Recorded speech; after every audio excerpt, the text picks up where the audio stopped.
So, when you hear the name Ferrari, what comes to mind? Probably the scream of a V12, right? A flash of red blurring past you on a track.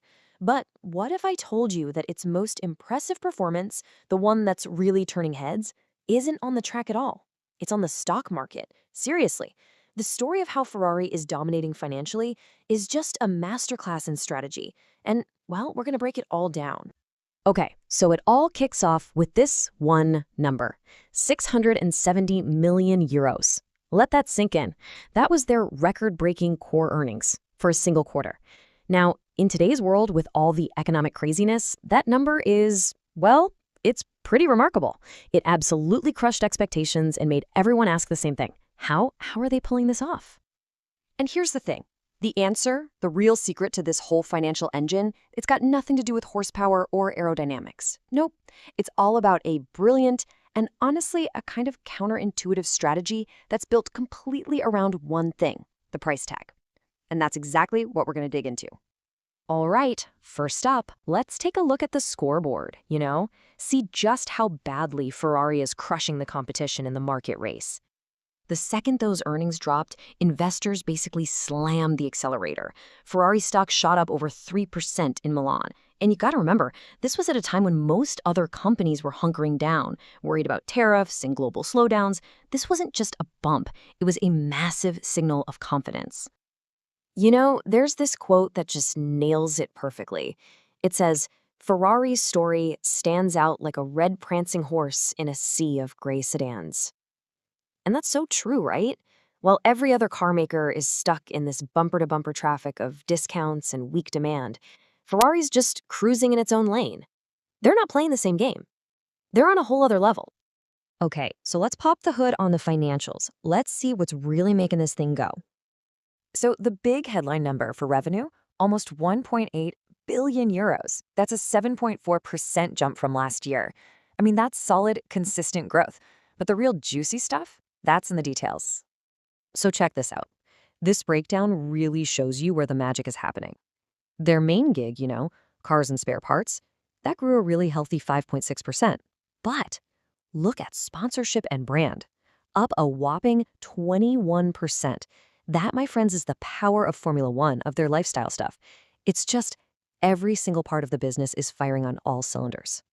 But hang on a sec, if you dig a little deeper, you find something kind of weird. The number of cars they actually shipped, sold, only went up by a tiny 1%. So that leads to the multi-billion-dollar question, right? How in the world did their car revenue jump almost 6% when they barely sold any more cars? Well, the answer is this incredible concept that basically every CEO on Earth would kill for. It's called luxury pricing power. And this, right here, is Ferrari's secret sauce.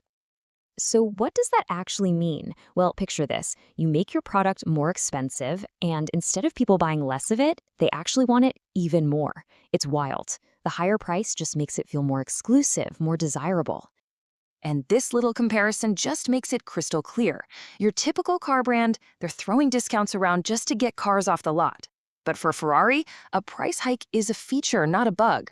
They actually make money from being scarce, while everyone else is just trying to sell as many units as possible. It's like they've completely flipped normal business logic on its head. And listen, this doesn't just happen by accident.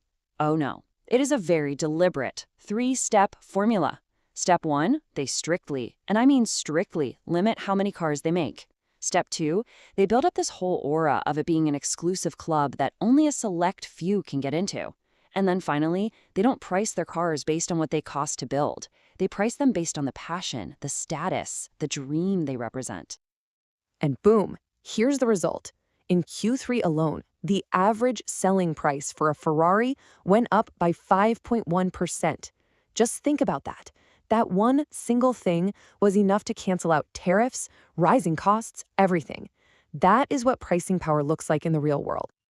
But look, this pricing power thing, it doesn't just exist in a vacuum.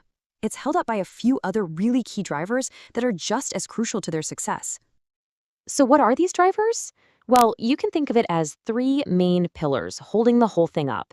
A huge boom in personalization, a really smart product mix, and just the incredible resilience of their brand all over the world.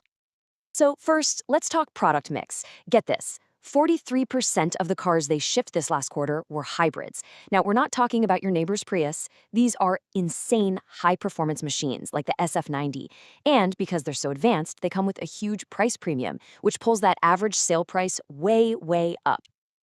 And then there's personalization.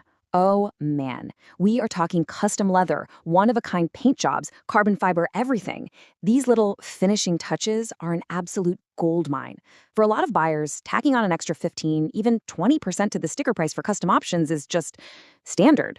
In Q3 alone, that part of the business brought in an extra 25 million euros. Insane. Okay, to really, really get how tough Ferrari is, check out this comparison with an industrial giant like John Deere. It's perfect.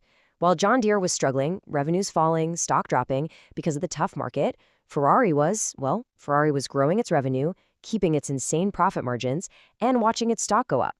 This just proves how these top-tier luxury brands are basically insulated from economic storms in a way that normal businesses just aren't.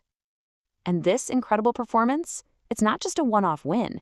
It's all part of a super clear, really ambitious plan for what's coming next. Yeah, the roadmap for the future is laid out pretty clearly. Their very first all-electric car, that's coming in 2026. And hey, if you want to buy a new Ferrari right now, good luck.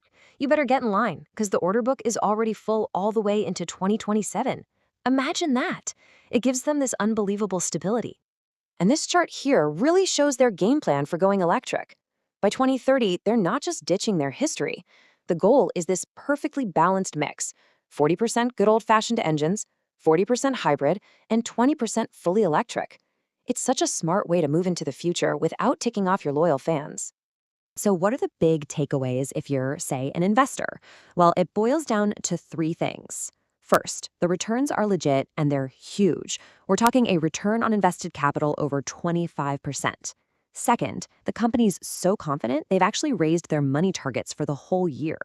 And maybe most important of all, their brand is like the ultimate defense system, a huge protective moat that almost no other company could ever build. Which kind of leaves us with this one big, fascinating question to chew on.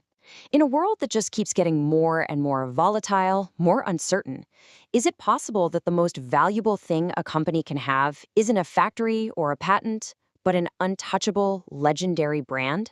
Looking at Ferrari, I'd say the answer is a big, roaring yes.